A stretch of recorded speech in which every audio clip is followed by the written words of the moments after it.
So now we're going to be creating and filling in our dart areas and our side seam.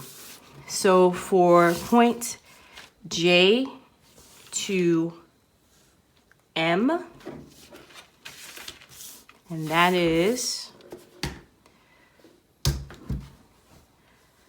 so we said, what did we say point J was? That was our side seam. So we're going to be going from here to here, so because now we're creating our arc or our curve for our waist. So that's what we're going to be creating here. Before we actually get to the dart, we're going to be creating that arc that we need for our waist seam. Okay, and that for me, let's see. Just use my ruler. I came down about a quarter.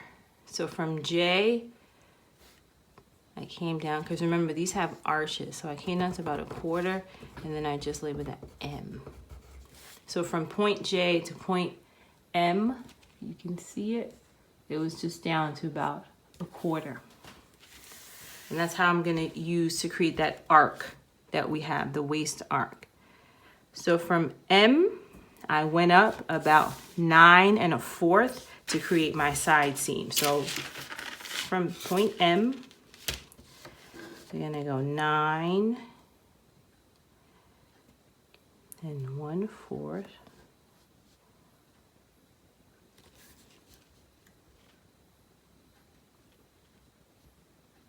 Actually 9 1/2 from that line. It would be 9 1/4 from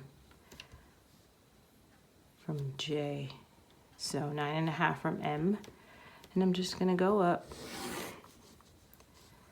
And like I said, lightly at first until I'm comfortable with my line.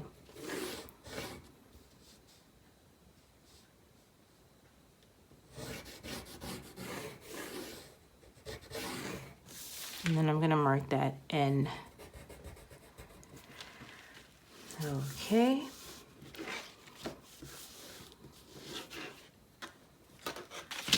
I'm gonna come down from that point that I made the K, the same distance, about 1/4. I'm gonna make that line.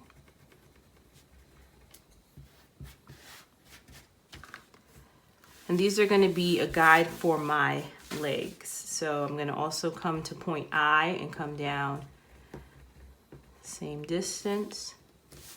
And then I'm going to use my French curve and connect from B to I at that curve. And then from M to K, that curve. So there's my curves there. So now I'm gonna go up to point N, and I'm gonna measure down about 1 inch. I'm just gonna lightly mark that. That's just gonna be used as a guide. And then from there, I'm gonna square. You see that point area right there? If you can see it.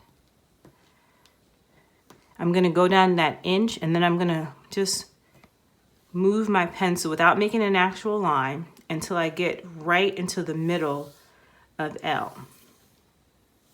That middle line. And then I'm just gonna make my mark.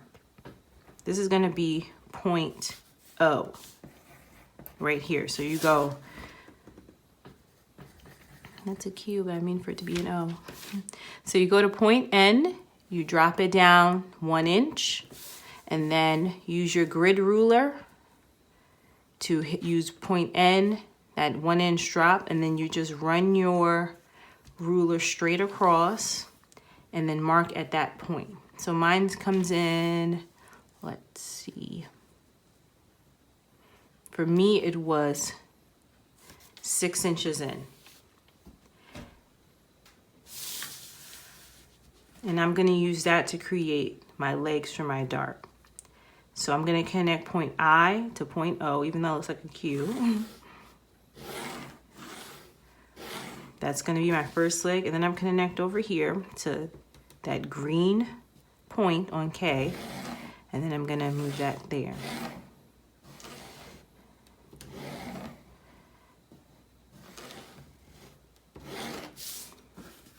So now I have my dart for the back, and then if you like, you can go in to that L point and then just create that center line, the center fold line.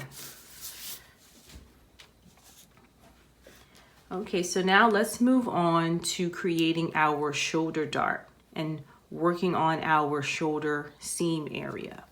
So now we're moving on to our shoulder dart. So I'm going to be using my yellow color pencil for the shoulder dart marking. So first I'm going to go up to point F, and I'm going to take my marker up to point F. And again, the shoulder area, now we want to actually create that dart that's going to sit right here on this seam. So this is going to be the waist seam, and this is going to be the shoulder seam. So now we're trying to create the dart that goes here. So first I'm going to go in, and for my dress form, I want to try to get to the closest to that center line, and that center line is going to be 3.5. So I'm going to mark that area and just leave that point there. Then from that point, I'm going to measure in, let's see,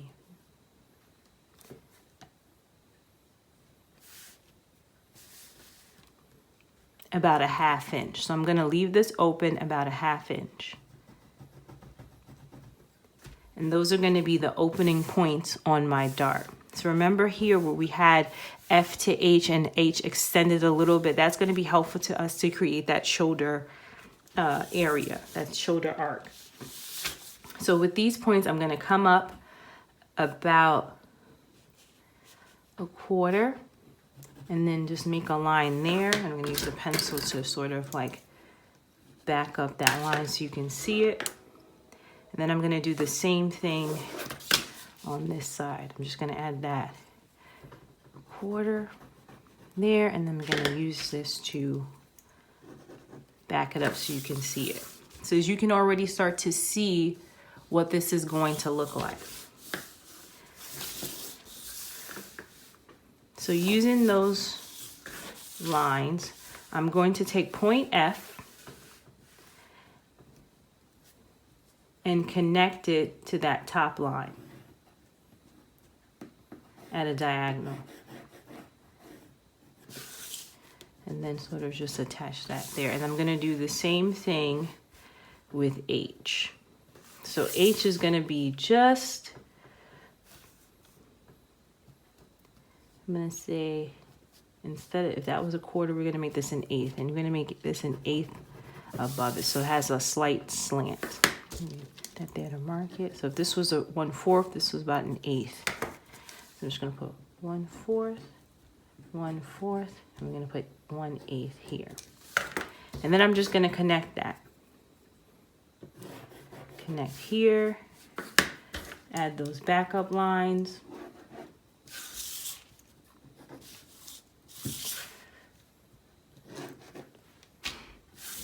Okay, so are we starting to see that shoulder seam being formed? So now we need to create our dart. And what does our dart look like? Let me just also mark these. So we're going to call this point R and point P.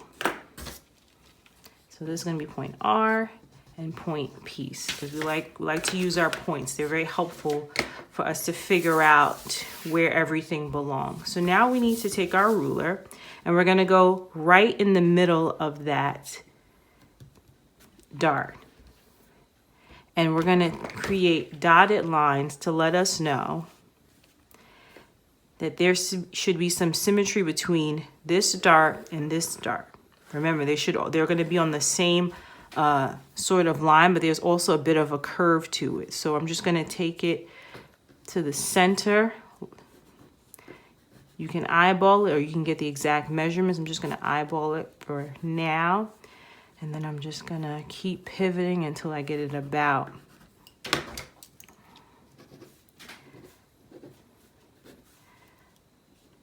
where I want it to go for matching that again, what should have been an O, but somehow ended up as a Q.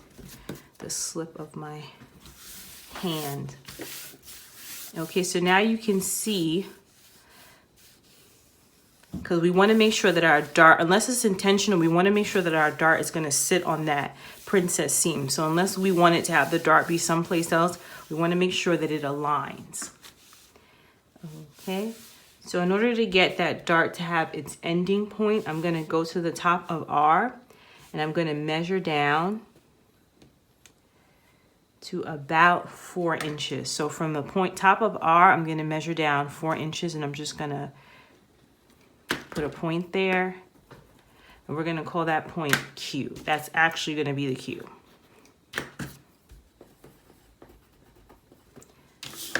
Okay.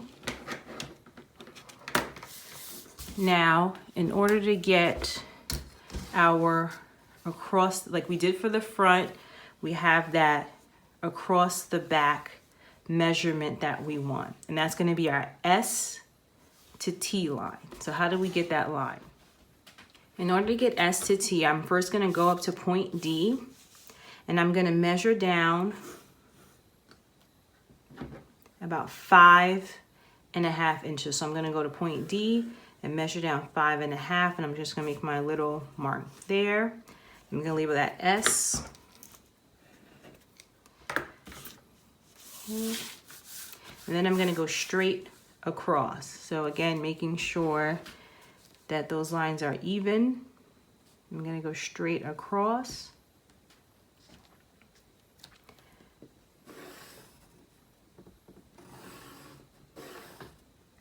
And I'm going to label that T.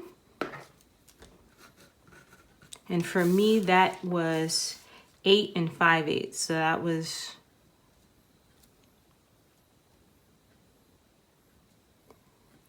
about 8.5 actually. So about 8.5 is what took me across to that T line. Okay, and then we're gonna square, because this is gonna be our, remember that guideline that we used to create our armhole. So that's all we're gonna do with T. It's no particular measurement, just a nice vertical guideline to help us create that armhole. So far we created R, P, Q, S, T, our dotted line for our darts to make sure that they're in alignment. Okay, so now we're going to move on to using our curve, our French curve, and our pink to now give us our neck curve and our armhole curve. So we're going to take this ruler up here, and just like what we did to the front portion, we're going to keep moving it around until we finally end up with our curve. We're just going to go in a little bit. And remember, the most important thing is to make sure that you're connecting the D and the F. I'm going to do it a couple of times. Okay, and then we're going to go the same this way. So we're first going to get this first using the curve, and then we're going to keep maneuvering it until we get our ideal armhole.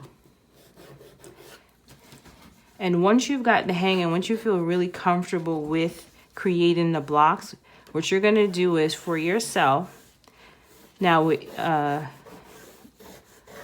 if you're creating these for clients, you're going to have to grade them. And grading means it's just you're sizing them. So you're making different blocks based on the size that you're trying to create for. So you would be grading these. So for example, if you made a basic size 8, you would have to grade this and make it larger for a size 12. So if you do this for living and you want to have a variety of patterns, you would have to grade them according to the size you want it to acquire. Now, if you're just doing this for personal use and you just want to have your own pattern, then you can actually take this, get cardstock or oak tag, and it's almost like poster board, and you're going to just trace this main part out.